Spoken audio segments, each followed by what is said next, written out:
તો આ સાથે ગાંધીનગરમાં પણ શિવરાત્રીના મહાપર્વની ઉજવણી કરવામાં આવી રહી છે। ભક્તો છે તે મંદિરે પહોંચ્યા છે।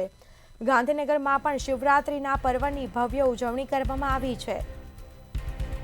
તો પંચદેવ મંદિર ખાતે મહામેળાની રંગેચંગે શરૂઆત કરવામાં આવી છે। સંવાદદાતા ઉજ્જવલ વ્યાસ આપણી સાથે લાઈવ જોડાઈ ચૂક્યા છે। જી ઉજ્જવલ, આજે શિવરાત્રીનો પર્વ છે, ખાસ કરીને મેળાનું પણ આયોજન કરવામાં આવ્યું છે। હાલનો માહોલ કેવો છે?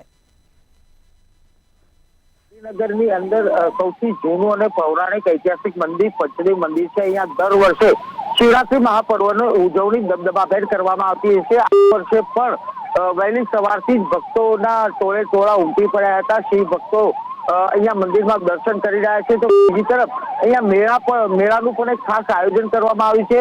આ મેળો દર વર્ષે આયોજિત કરવામાં આવતો છે। મેળામાં અલગ અલગ ચીજ વસ્તુઓના સ્ટોલ લાગવામાં આવતા હોય છે, જે આગળની રાતથી જ અહીંયા તંત્ર તરફથી જગ્યા આપવામાં આવે છે અને મેળાના સ્ટોલ ધારકો આગલી રાતથી જ પોતાની જગ્યા બુક કરી દેતા હોય છે અને અહીંયા જ મેળાનું એક લાંબુ આયોજન કરવામાં છે। મોડી રાત સુધી મેળો ચાલતો હોય છે। તો બીજી તરફ પંચદેવ મંદિરની અંદર પણ વિવિધ ધાર્મિક સંસ્થાઓ તરફથી ધાર્મિક પુસ્તક અને ધાર્મિક જે સમારોહ છે એના કરવામાં આવે છે।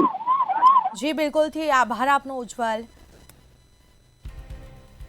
તો ગાંધીનગરમાં દર વર્ષે શિવરાત્રિએ મહામેળો ભરાય છે। ખાસ પ્રકારની વ્યવસ્થાઓ ભક્તો માટે કરવામાં આવી છે। નગરના સૌથી પૌરાણિક મંદિરમાં શિવરાત્રિના પર્વની ઉજવણી કરવામાં આવી છે। વહેલી સવારથી જ શિવ ભક્તો ભોળાનાથના દર્શન માટે ઉમટી પડ્યા છે। પંચદેવ મંદિર ખાતે મહામેળાની રંગેચંગે શરૂઆત કરવામાં આવી છે।